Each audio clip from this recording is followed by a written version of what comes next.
Hey, I'm back with my Thoughtful Thursdays, and one of the things is when I travel and keep my eyes open, you suddenly understand what's happening around you.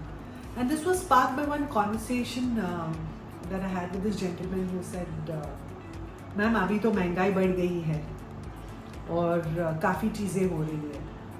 Then another person said that I need a backup plan. I think I spoke about that. And as I've said before, the reason for starting Thoughtful Thursdays were conversations that set my mind thinking. And I did some homework over the weekend. And while I was listening to a lot of podcasts, there is clearly something that psychologists are talking about, and even people at very senior leadership. They've defined it as the age of anxiety. And that stopped me in my tracks. When we say it's an age of anxiety, this word that I've been picking up the whole of last year, because we work with Gen Zs and millennials and even they're all talking about uncertainty. And this uncertainty is not just a fancy word, it is uncertainty because of climatic conditions. It is uncertainty because am I going to have this job? It's uncertainty about my health and precipitated, of course, by COVID. Uncertainty about what's going to happen. And therefore, there is an anxiety that is always there. There is a feeling that I'm getting burnt out. Is this good enough? Let me maximize my time. You know the way I'm talking now, let me maximize my time.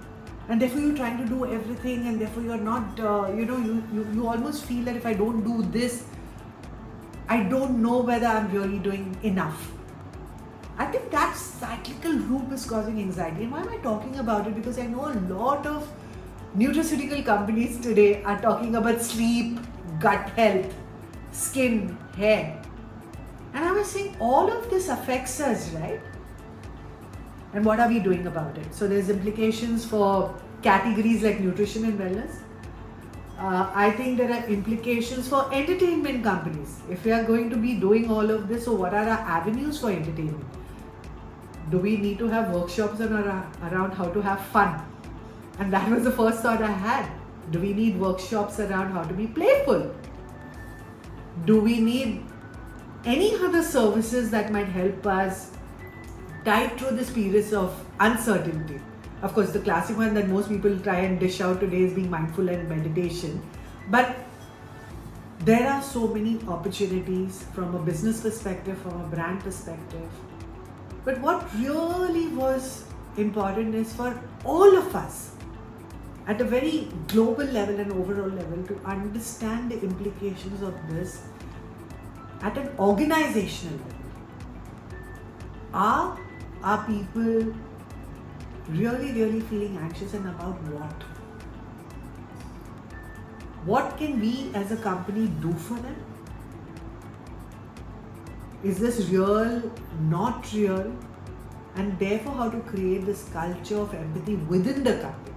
We talk about creating empathy to understand the consumers, but how can we create a culture of empathy within the company to understand if there is something of that sort? And I'm sharing that because it is something that I have been closely watching in our company at Ormax. And today might sound like a very somber kind of a Thoughtful Thursday, but I think it is a wake-up call. It is something that we need to closely watch within our organizations and create communication channels so that people can come and share what's happening in their life. So if you want to know more about what I'm thinking and you want to talk about it, more than happy. Come to the Ormax office. We'd love to know what you want to say.